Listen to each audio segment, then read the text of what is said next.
Pacemaker বসল সৌগত রায়। দুপুরে কামারহাটি পুরসভার ৯ নম্বর ওয়ার্ডে একটি মন্দির উদ্বোধনের অনুষ্ঠানে থাকাকালীন আচমকা অসুস্থ হয়ে পড়েন দমদমের তৃণমূল সাংসদ। হৃদরোগজনিত সমস্যার কারণে বেলঘরিয়া জেনিথ হাসপাতালে ভর্তি করা হলে অস্ত্রোপচার করে পেসমেকার বসান চিকিৎসকরা। তৃণমূল সূত্রে খবর, শিক্ষামন্ত্রী ব্রাত্য বসুকে ফোন করে তৃণমূল সাংসদ সৌগত রায়ের শারীরিক অবস্থার খোঁজ নেন মুখ্যমন্ত্রী। মাস দেড়েক আগে গত 10ই মার্চ সংসদে আচমকা অসুস্থ হয়ে পড়েন সৌগত রায়। সেই সময় তৃণমূল সাংসদের চিকিৎসা হয় দিল্লির রাম মনোহর লোহিয়া হাসপাতালে।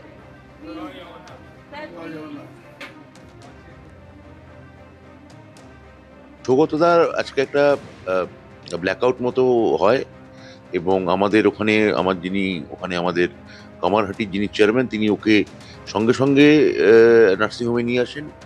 পরীক্ষা করে দেখা যায়, ডাক্তার বলেন ইমিডিয়েটলি পেসমেকার বসাতে হবে। তো অন্য আরো বড় বিশেষজ্ঞ ডাক্তার তাকে দিয়ে পরীক্ষা করানো হয়, তিনিও সেই একই সিদ্ধান্তে উপনীত হন।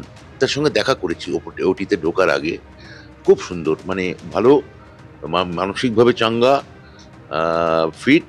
এবং আমি ওনাকে হাত ধরে বললাম যে, কারণ আমরা দেখুন ওনাকে ভালোবাসি, উনি আমাদের এমপি, আমার নেত্রীও ওনার খোঁজ নিয়েছেন। আমি জগন্নাথ ধাম থেকে এসেছি। আমাদের জগন্নাথ দেব ওনাকে শক্তি দিক, উনি হিজ ফাইটিং অ্যান্ড আমরা উনি সুস্থ সৌগত রায়কে আমরা আমাদের মধ্যে ফেরত পেতে চাই।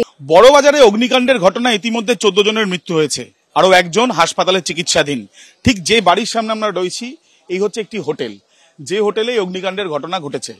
এই হোটেলে প্রায় কমপক্ষে যেটা জানা যাচ্ছে যে 88 জন ছিল এবং সেখান থেকে 14 জনের মৃত্যু, বাকিদের বার করে আনা হয়েছে। কিন্তু যখন এই ঘটনা ঘটে অর্থাৎ সন্ধ্যে 7:30, তারপর থেকে দেখা যায় যে একের পরে কার্নিশ বেয়ে কেউ কোনো রকমে জানলা দিয়ে নেমে আসার চেষ্টা করছেন। দমকলের তরফ থেকে ল্যাডার ব্যবহার করে তাদেরকে নামিয়ে আনা হচ্ছে, এই ছবিও দেখা যায়। এই ভয়াবহ ছবির পেছনে কারণ হচ্ছে যে অগ্নিকাণ্ড যখন ঘটে এখানে একটাই এক্সিট এবং এন্ট্রি পয়েন্ট রয়েছে, অর্থাৎ ঢোকার এবং বেরোনোর একটাই মাত্র পথ। হোটেলের পিছন দিকে দেখতে পাচ্ছে একটি সিঁড়ি রয়েছে এবং প্রত্যক্ষদর্শীরা যে বিষয়টা জানাচ্ছেন এবং ইতিমধ্যে যারা এখানে সেই সময় উপস্থিত ছিলেন দমকল কর্মীরা জানাচ্ছেন যে এই সিঁড়ি যেটা রয়েছে সেই সিঁড়ি একেবারে পিছন দিকে এই সিঁড়িটা থাকলেও সেখান থেকে কিন্তু কেউ নামতে পারেননি। এই যে সিঁড়িটা দেখতে পাচ্ছেন পিছন দিকে সিঁড়ি, তাই তো?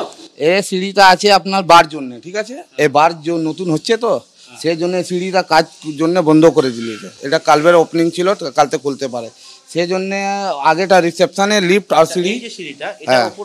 হ্যাঁ, পুরো উপরে সিঁড়ি আছে, ম্যান সিঁড়ি আছে, ওটা পুরো বন্ধ করে দিয়েছে। আগুন পুরো মতলব এই সামনেটা আগুন লেগেছে তো হোটেলওয়ালা কি করেছে, স্টাফটা পুরো বন্ধ করে দিল। কেন বন্ধ করে দিল? লোক ভিতরে ঢুকবে না, ঢুকলে তো লুটামারি করবে, সেজন্য ও তো বাঁচাতে জন্য বন্ধ করে দিল।